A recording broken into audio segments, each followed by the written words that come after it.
राज्यातील नगरपालिका आणि नगरपंचायतींच्या लढतीचं आता चित्र स्पष्ट झालेलं आहे आणि त्यामुळे आजपासून उमेदवारांच्या प्रचाराचा जोर वाढणार आहे।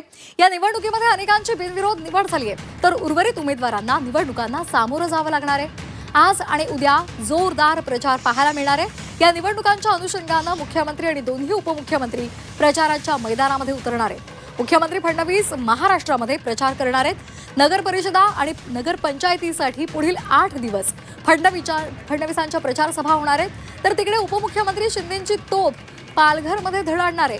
उपमुख्यमंत्री अजित पवार मराठवाड्यामध्ये प्रचार करतील।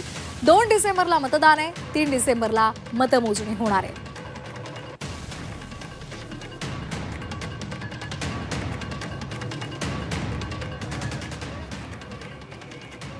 तर या संदर्भात अधिक माहितीसाठी आपण जाणार आहोत आमचे प्रतिनिधी हर्षद पाटील यांच्याकडे। हर्षद, खरं तर उपमुख्यमंत्री एकनाथ शिंदेंचा आज पालघरचा दौरा आहे। खरं तर हा सगळ्या मतदारांना आवाहन करण्यासाठीचा आहे, प्रचारासाठीचा आहे, मात्र सगळ्यांचं लक्ष लागलेलं आहे एकनाथ शिंदे गणेश नाईकांसंदर्भात काय बोलतात याकडे।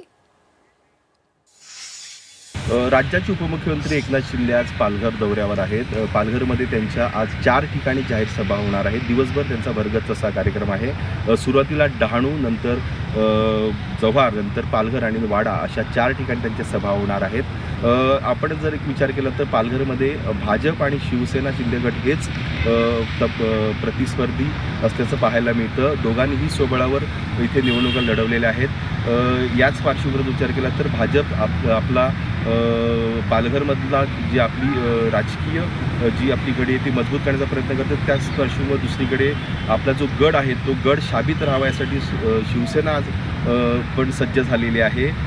कालचा जर आपण विचार केला तर कालच्या शिवपुतळ्याच्या अनावरणासाठी एकनाथ शिंदे यांनी गैरहजेरी दाखवली होती। त्याच पार्श्वभूमीवर आज ते दिवसभर इथे पालघरमध्ये आहेत, त्यामुळे नक्कीच त्यांच्यातला दोघातला जो श्रेयवाद आहे त्याच्यावरून आज ते काही बोलतात का, किंवा पालघरचे पालकमंत्री गणेश नाईक यांना काही टार्गेट करतात का, याकडेच सर्वांचं आज लक्ष राहील।